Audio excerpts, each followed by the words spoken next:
First ക്രൈയിൽ ഒരുപാട് products ഉണ്ട്. പക്ഷേ നമ്മളൊക്കെ കരുതും ഫസ്റ്റ് ക്രൈയിലെ പ്രോഡക്റ്റ്സിനൊക്കെ ഭയങ്കര കത്തിയാണല്ലോ എന്ന് കരുതിയിട്ട് ആമസോണിൽ നിന്ന് പല പ്രോഡക്റ്റ്സും അതേ സെയിം പ്രോഡക്റ്റ് ആയിരിക്കാം നമ്മൾ ആമസോണിൽ നിന്ന് വാങ്ങാറുണ്ട്, അല്ലെങ്കിൽ ഫ്ലിപ്കാർട്ടിൽ നിന്ന്, വേറെ പല സൈറ്റിൽ നിന്ന്. ഇപ്പം ഞാൻ ഈ ബാഗ് കാണിച്ചു തരാം.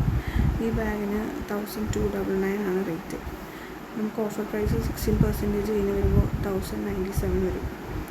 ഇനി താഴോട്ട് നമ്മൾ സ്ക്രോൾ ചെയ്യുമ്പോൾ ഇവിടെ അപ്ലൈ കൂപ്പൺ കൊടുത്തിട്ടുണ്ട്. എന്താണെന്ന് നമുക്ക് നോക്കാം. ഇതിൽ 1999 വരുമ്പോഴത്തേക്ക് 2000 രൂപീസ് നമ്മൾ അതില്ലെങ്കിൽ അതിന് മുകളിൽ പർച്ചേസ് ചെയ്തതിനാലേ ഈ 2 കൂപ്പൺ നമുക്ക് അപ്ലൈ ചെയ്യാൻ പറ്റത്തുള്ളൂ. അപ്പോൾ നമുക്ക് അപ്ലൈ ചെയ്യാൻ പറ്റില്ല. അപ്പോൾ നമുക്ക് ഈ പ്രോഡക്റ്റ് എടുക്കുക.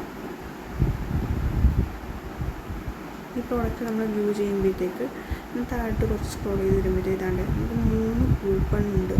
ഈ കൂപ്പൺ അവിടെ കാണിക്കില്ല. ഓരോ പ്രോഡക്ട്സിനും ഓരോ കൂപ്പൺസാണ്. എല്ലാ പ്രോഡക്ട്സിനും ഇതേപോലെ 40%, 35% ആയിരിക്കില്ല. ചിലപ്പോൾ 50%, 65%, 60% അങ്ങനെ കൂപ്പൺസ് ചില പ്രോഡക്ട്സിന് കാണും. ഓൾമോസ്റ്റ് മിക്ക പ്രോഡക്ട്സിനും ഉണ്ട്. അത്ര റേറ്റ് കുറവുള്ള പ്രോഡക്ട്സിന് മാത്രമേ ഈ കൂപ്പൺസ് കാണിക്കാതിരിക്കുള്ളൂ. ഞാൻ കുറേ തവണ ചെയ്തിട്ടുള്ളൊരു മിസ്റ്റേക്ക് ആയിരുന്നു ഇത്. പിന്നെയാണ് എനിക്ക് മനസ്സിലായത്. എന്നിട്ട് നമുക്ക് അവിടെ സ്പ്ലാഷ് എന്ന് പറഞ്ഞിട്ടാണ് ആ കൂപ്പൺ 40% അപ്പോൾ നമുക്കിവിടെ ഇങ്ങനെ ടൈപ്പ് ചെയ്ത് കൊടുക്കാം. അവിടെ നമ്മൾ കോപ്പി ചെയ്ത് കഴിഞ്ഞാലും അവിടെ ചിലപ്പോൾ വരില്ല ക്ലിപ്പ് ബോർഡിൽ.